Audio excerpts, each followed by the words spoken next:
Well, I'm delighted to say that joining me on the Godcast today is Nick de Bois CBE. Now, Nick is a former member of Parliament for the Conservative Party. He's an esteemed author. He wrote Confessions of a Recovering MP. And in October, I believe in 2022, was appointed chair of the British Tourist Authority. Nick, it's fabulous to get you on the Godcast. How are you? I'm very well indeed. Lovely to be here. I'm looking forward to our chat. Where's home, Nick? Which part of the country do you live in? Home is Bishop Stortford, or just outside of Bishop Stortford, very close to Stansted Airport, which I regard as a plus, because I think if you know an airport's been there for several decades and you live and move here, I can tell you there are huge advantages, and you get very used to the planes flying over. Yeah, well, let's start with a bit of tourism. You've got this highly respected role with the tourist industry. What's your assessment, Nick, of the recovery of the tourist industry after COVID? Are you encouraged from what figures and things you see? Gosh, we could spend half an hour just talking about that, but let me condense it for you. I first became chairman of what's known as Visit England, literally at the point COVID started, and it was a hugely traumatic and difficult time for the sector, which quite simply shut down overnight. Now, many people will recognize that, and it was in many ways the first to shut down, and in equally many ways one of the last to recover, with lots of travel restrictions being in place around the world. It's only recently that China have opened up, so you can imagine the scale of what affected the industry. Last October, as you say, I was appointed chairman of the British Tourism Authority, which is the national tourist agency, for want of a better word. And their job is to drive inbound visitors into the UK from abroad. So we're right at the front line of trying to assess the impact of COVID on the sector. In a nutshell, it dived phenomenally, and it lost over what most people regard as the 2-year periods around £158 billion of expenditure, and that's jobs, that's livelihoods, that's people's well-being. People often forget that the tourism and has a massive contribution to make to our well-being. That's made up of obviously domestic tourism, and our inbound visitors, something like 99 million overnight stays by domestic tourists alone in a good year. So where are we now, which I think is the thrust of your question, Alex? Well, it's a mixed picture, a pretty encouraging picture. We certainly, from inbound visitors, we are pretty much getting close to what was regarded as the last normal year, 2019, where visitors' spend is just shy of where it was in 2019. Now, of course, inflation's kicked in, so that figure's slightly misleading. In real term, in some senses, we've exceeded 2019 figures, but if you allow for inflation, we're below that. Visitor levels are still down on 2019, around 86%. So you can see there's a way to go. And the challenge, actually, Alex, is that we are essentially struggling, like many areas, to actually get enough people back to work in the sector. There's many people now, if they go out to restaurants, if they go out to their local attractions, whatever it may be, it's getting tough to recruit and keep staff. And that, in some ways, is going to hold things back a little while before they return to normal. Yeah, I mean, and I'm somebody, Nick, who grew up on traditional seaside British holidays, and of course many of those places were going through difficulties anyway, weren't they? In the north, I can think of places like Morecambe and Fleetwood, and in the south, and places like Margate have seen years of kind of a decline, haven't they? So there's some big challenges, aren't there? Do you think that something like the Eden Project will actually happen in the north? Well, let's give this in real context. First of all, yes, I do. But actually, one of our main goals at the British Tourism Association, probably more widely known as Visit Britain to people, is that something like just over half of our international inbound visitors go to London and the proximity to London and the southeast. For me, the huge challenge and the huge opportunity is to actually have more inbound visitors and domestic visitors going to parts of the country which have huge potential, fantastic offers. You talk about the north. Well, you know, go up. If you go up to Newcastle, just a short throw from that, you've got Durham. You've got the stunning coastlines of Northumberland.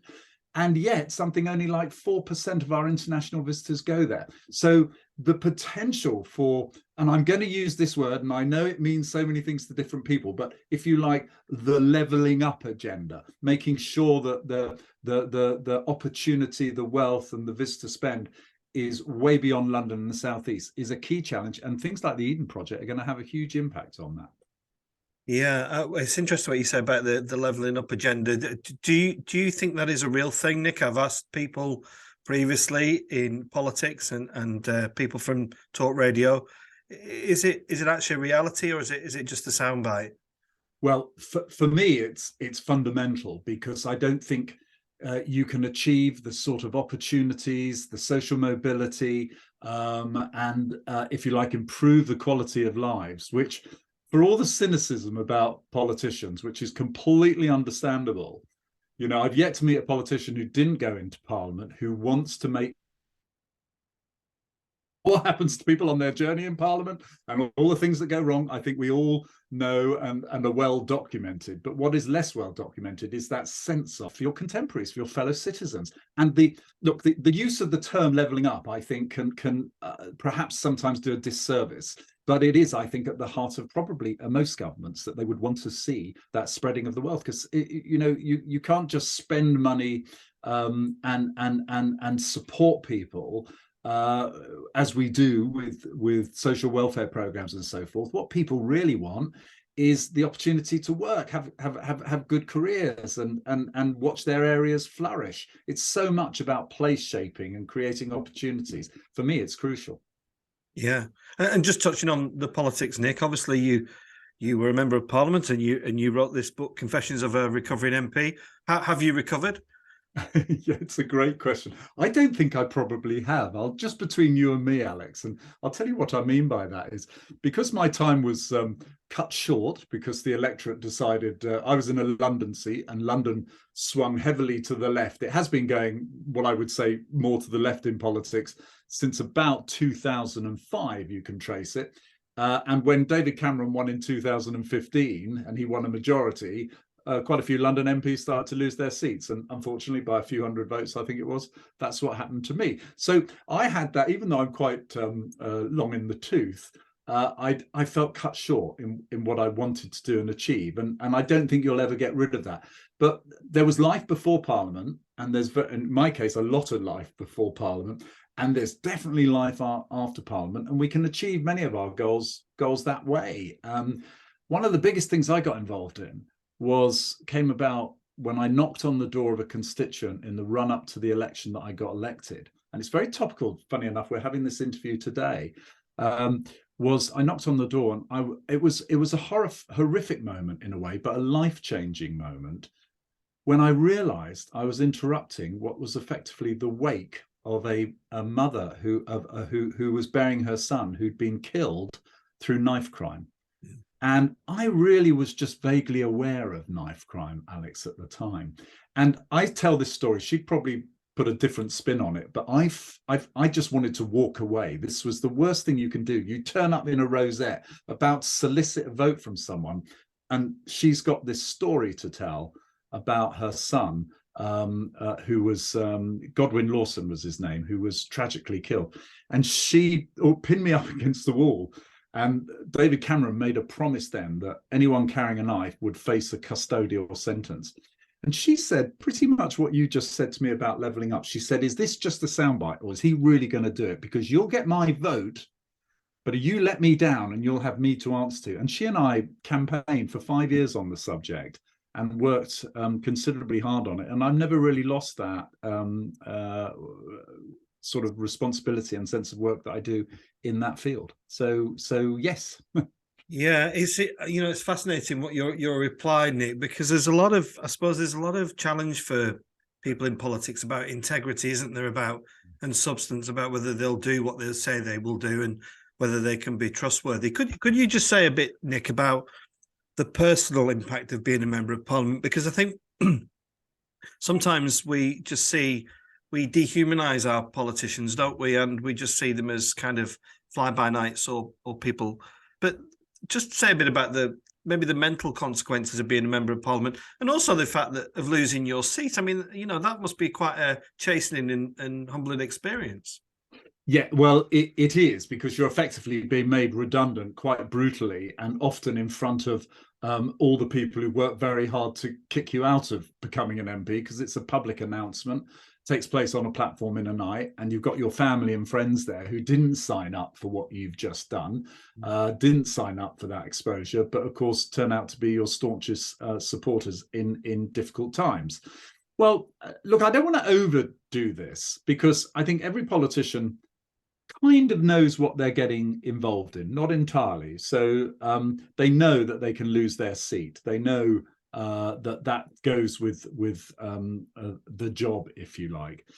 But I don't think anyone quite can appreciate, who has not done it, the impact it has on your life.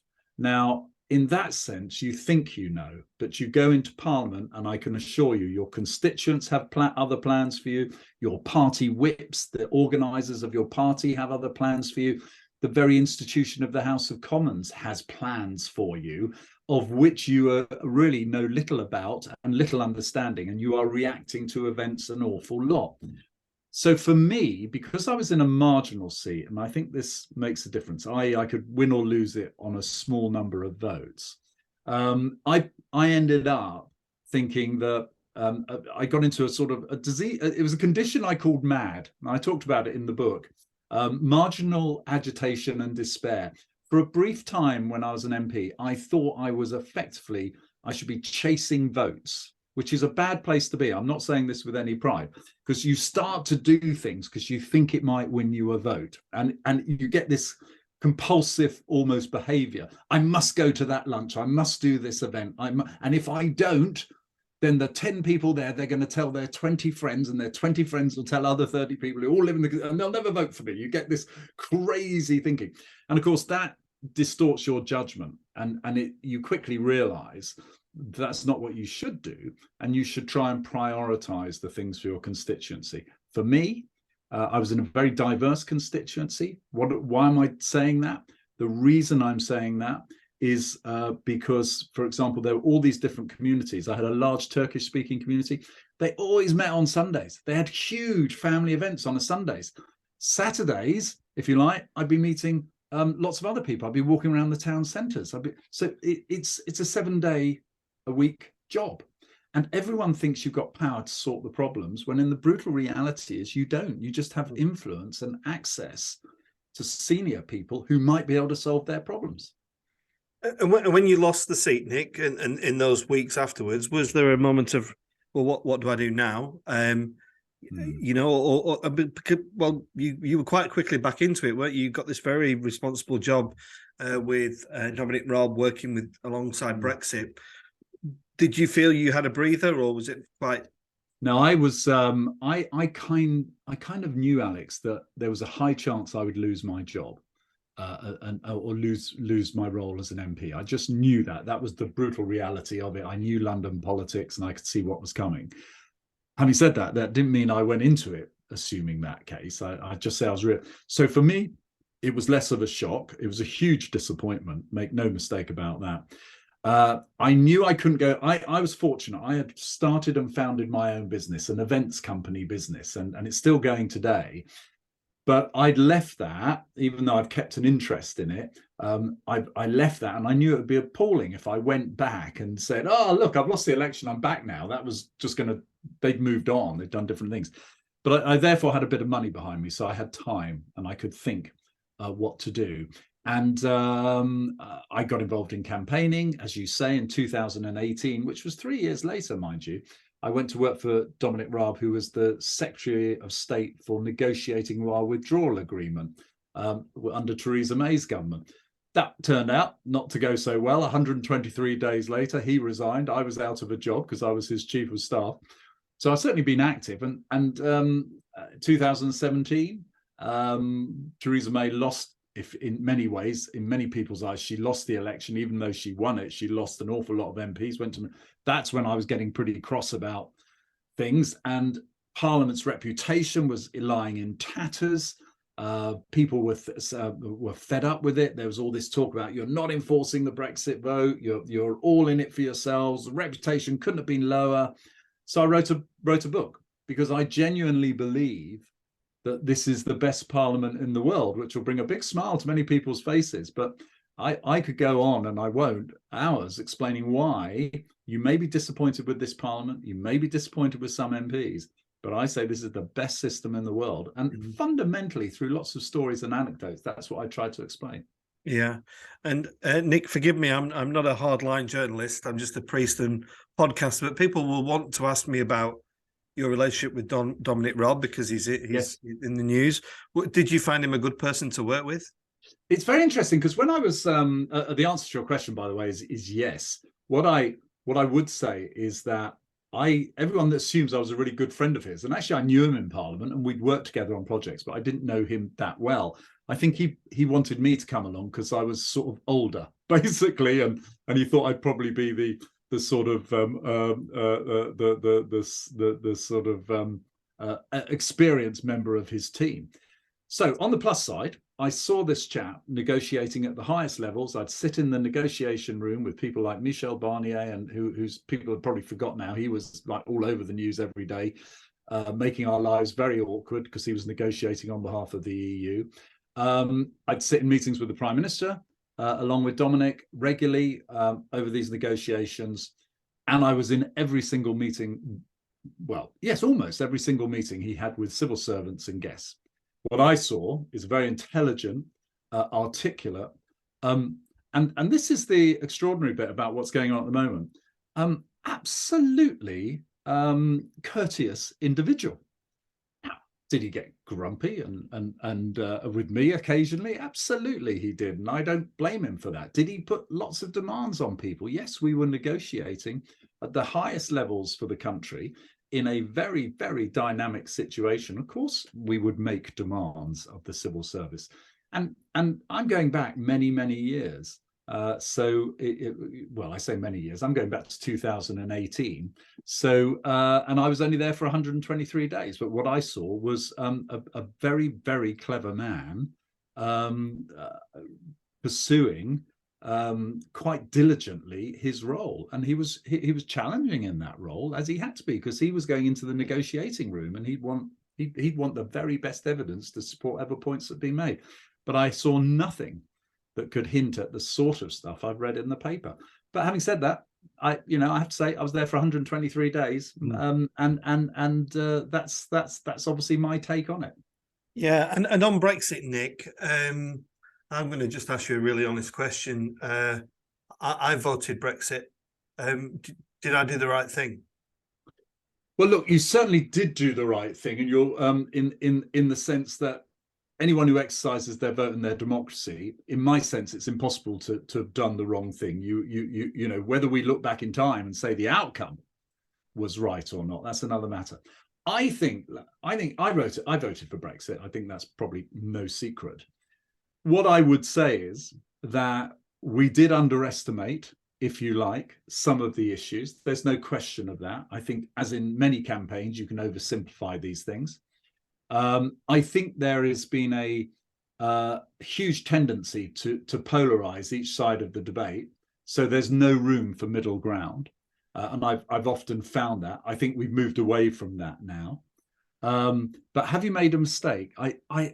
On the arguments of Brexit itself, I absolutely don't believe we have made a mistake. Did we make some mistakes in negotiation?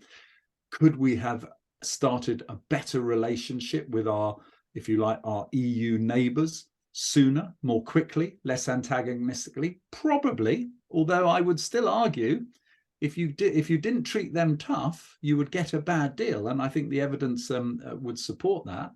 But to have done the wrong thing, the simple principles of being an independent country, of trying to cut yourself across the world stage rather than just as part of a European group, to hold accountable the politicians, whether you like what they've done or not. You can hold these guys in Westminster to account by kicking them out. We could not do that with the European Parliament the European Commission, but we could, of course, get rid of European MEPs. The thing is, they don't really do anything. You can't even introduce a law into the European Parliament. You can amend proposals, but you can't introduce a law. Like I introduced a law on knife crime in Westminster. I couldn't do that if I was the MEP. So we're holding to account people who've got very little influence. So for me, the democratic deficit, the issue of, for me, for trade, which is the one that most people are focused on, time will, I think, prove we've got it right. And you're beginning to see that in the last year. Yeah. I mean, my worry, I worry about whether I made the right decision. And I'm going to use a very, very, very basic analogy, Nick. It might surprise you. Through the jar of a jar of Robertson's marmalade, which is my favourite breakfast accompaniment, and I paid £2.30 for a jar of Robertson's marmalade last week, and I couldn't believe that. I pay it because I love it, but I couldn't believe how expensive it was, and I came away thinking, is this because of Brexit? Is this because of Ukraine?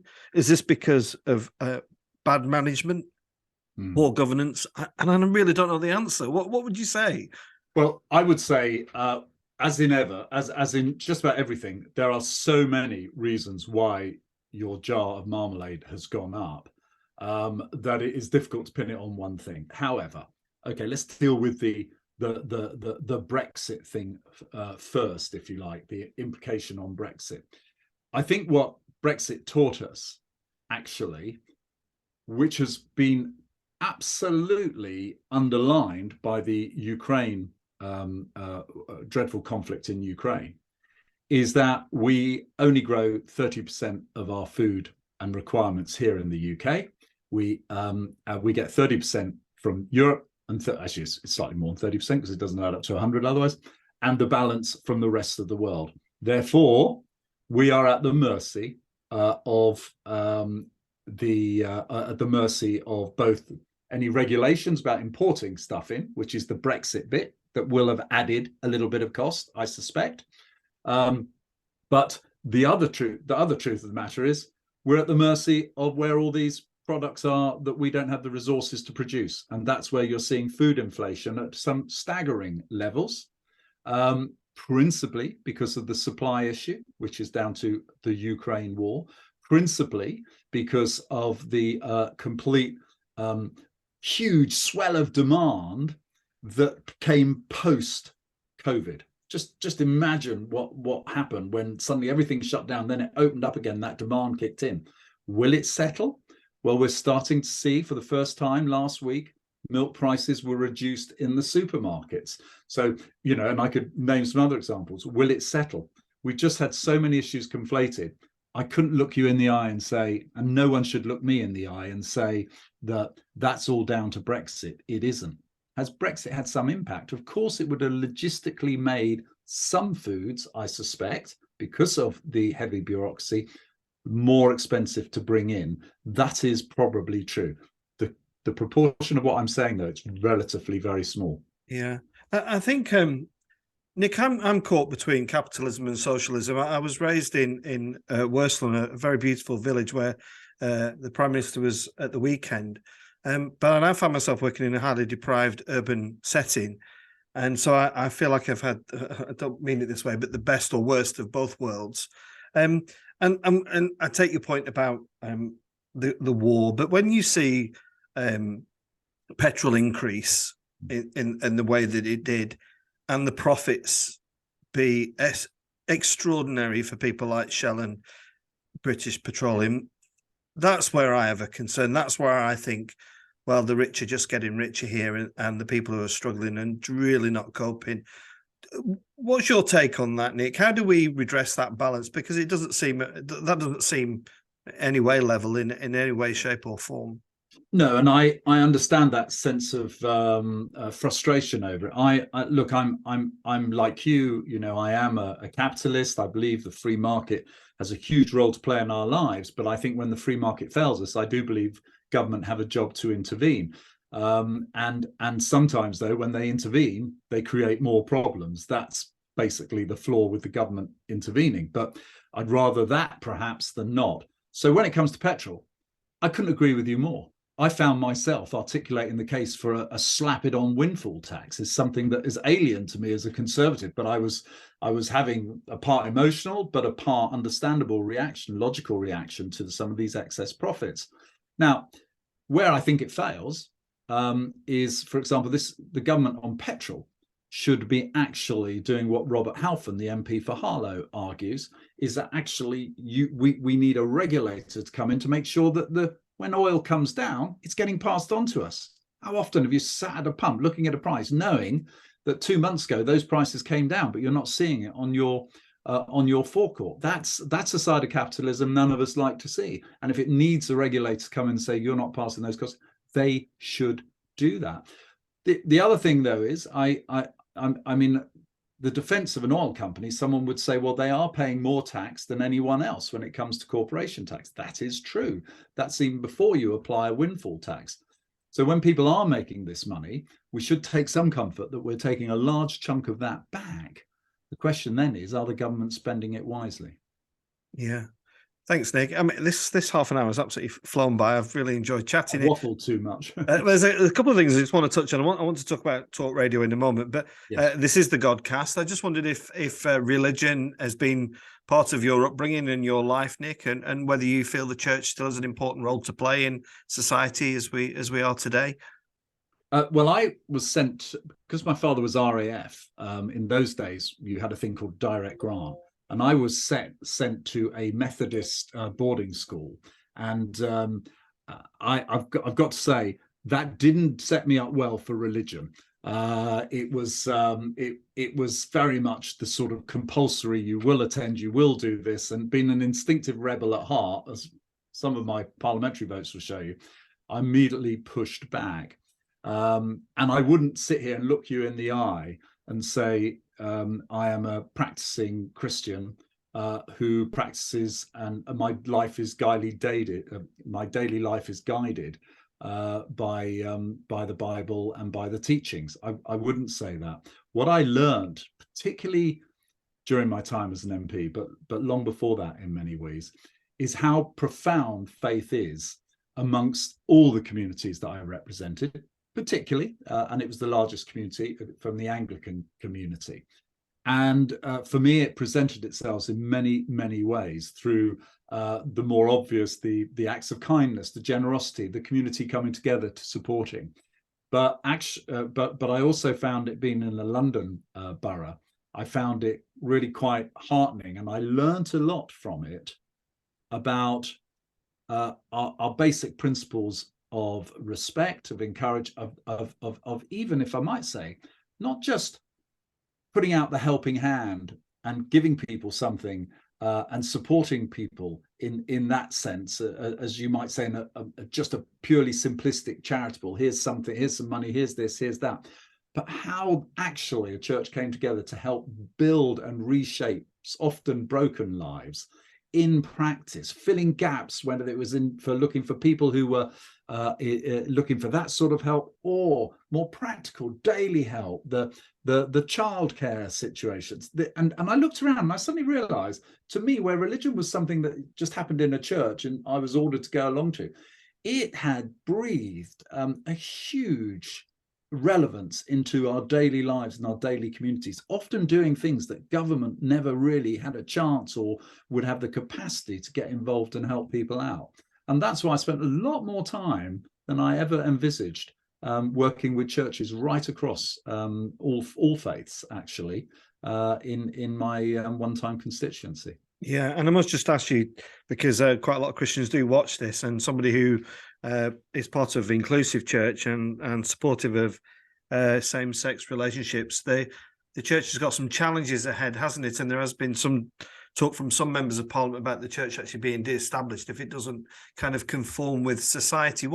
What's your take on this, Nick? Do you think that the church should be of the time, or more of tradition and scripture? Well, I think the church needs to be true to itself, doesn't it? It's got to be authentic. of course, we all have to move with the times. Look, I'm a member of the Conservative Party, which has the oldest political party in history. It has moved and changed with the times. Of course, it should. But I would say any organisation has to retain its authenticity. And to do that, I think you have to have genuinely a consistency of beliefs and values. But that same organisation, you might say this is sitting on the fence a little bit, but which I never did in my parliamentary career. But actually, I think what it has to do, it has to make those judgments confident that it's sticking to things that it regards as its true values. So I don't think a politician necessarily should be dictating to any church what it should and should not be doing. I think that would be wrong unless it's illegal unless it's illegal. But because I think fundamentally that is an intrusion too far. It can advise, it has its opinion. We get opinions from the Archbishop of Canterbury that often make me pretty cross, frankly, as a politician, but I would never stop his right to argue them or say them. And I think that mutual respect should go both ways. So it'd be a huge step to start talking about de-establishing the church, although we could probably have a long discussion on the role of the state and church, which of course goes back centuries, and of course its role in the House of Lords particularly. Yeah, thanks, Nick. Wise words for us all to consider. You've been now, you've been how much you're enjoying the role at Talk Radio. It is my radio station of choice. I've been very fortunate to have a number of your colleagues on as guests on the Godcast. Are you enjoying that role? Yes, I do. I had a full-time show up until the summer last year, and then for reasons of my own, I took a step back. And said to them, and left very much as friends. They're starting to use me more for cover. It was fantastic over the Easter period. I really enjoyed that, doing that. And I've got some more slots coming up. So I just don't know when they'll be or where they'll be. But that works for me now because I'm very active in quite a number of things. Yeah, but you're part of a kind of a new culture, aren't you? In terms of a 24-hour-a-day debate. Do you think that's a good thing? I sometimes think that we sometimes overtalk things. I just wonder what you think about that. You're probably going to say you're in the job. But, we're also in the age where people are, often looking for the quick clip that goes viral and all this sort of stuff. I think we can talk things to a point of exhaustion, but not to the point where there's nobody out there not wanting to hear them. I am absolutely staggered, thrilled, pleased, and often shocked at how many people still want to ring in and have their say on an opinion. And in a way, that's a reflection, maybe, that even our politicians need to be more engaged. Because if there are people hungry to express their views on live radio to someone, in my case, if we're talking politics, they may not agree with me, but I generally know enough around the subject so that they're picking it up, prepared to have a challenge at me or support me or whatever. That would suggest there's an appetite out there for the politicians to do even more outreaching and talking and above all listening. It's often relatively wise words, isn't it? We were born with 2 eyes, 2 ears and 1 mouth, and perhaps we should use them in that order. Very true, very true. And Nick, I just want to ask a couple of quick final ones. Yeah. Obviously, I guess you're a big family man, but where does the CBE rank in kind of moments of joy and pride for you? Tell us a little bit about that. It was a great surprise. It was a lovely surprise to get it for some of the work I'd been involved in. As a family moment, it was right up there, only curtailed by the fact I could only have 2 of my 4 children there, none of the grandchildren, and my wife. So obviously that was a shame, but it was inevitable. Look, it's not I think in terms of outside of family, which I'm hugely proud of, I think one of the things I'm most proud of is having started from nothing, my own business, and running it literally with a credit card. And a client, in fairness, and we turned that into a business, employed lots of people, and I was always conscious that whenever we employed someone, we were much more than just having someone do a job. We were a key part of their family. We would provide the sort of opportunity and hopefully the satisfaction and the money to help support them. It was great. I loved employing people and watching the business grow. So I'm very proud of that. But I would say the CBE was, if you like, probably near the pinnacle for a moment of recognition of what I've been doing in public life. And that was great. I was thanked, but it has its place. Yeah. Well, congratulations. It's a great honour. Nick, I just want to finish with I'm a huge fan of the British Isles. I have a 30-year-old camper van that my wife and I love going out and exploring. I'm going to ask you to maybe suggest a hidden gem. I'm going to give you one. Maybe not a hidden gem, but last year we went up to near Inverness, and about 10 miles out of Inverness, we found the most glorious place called Findorn Beach. I don't know if you've been there. Just near Forres, a little town called Forres. Absolutely beautiful, golden coast, beautiful beaches, lovely weather, swam in the sea. Go for it. Where's your hidden gem, Nick? Well, I think it's I've mentioned it already, so it's a bit of a disappointment to you. But people, I went to Germany recently to attend an exhibition where Germany's quite a key market. Lots of people come over from Germany to us, and they love our coastlines. And I think we have some of the most dramatic coastlines in the world. Now that might seem like an overreach statement, but enough people come here because they like them. So I'm just going to say this to you. You probably don't know this, but I think it's now open, or it's very, very shortly going to open. We actually have a coastline walk of all of England. Wales has one as well already. And if you combine the two, it's something like 2,000 miles. You can walk around the coastlines of our country. Stop in Northumberland, particularly. It is absolutely stunning. And by the way, it's interesting, isn't it? Quite a lot of dramas are being made now in the northwest and northeast because it's got this stunning landscape, which I'm really pleased. And make sure you stop at Northumberland and come back to me when you've done the 2,000 miles around the coastline. I think you'll find it quite fascinating. I'm not sure I'll get to that, but Holy Island is absolutely beautiful up there. But you must make sure you go when the time. Is it the wildness you like about it? Yeah, I mean, I just think it's beautiful. I think that whole coastline is beautiful.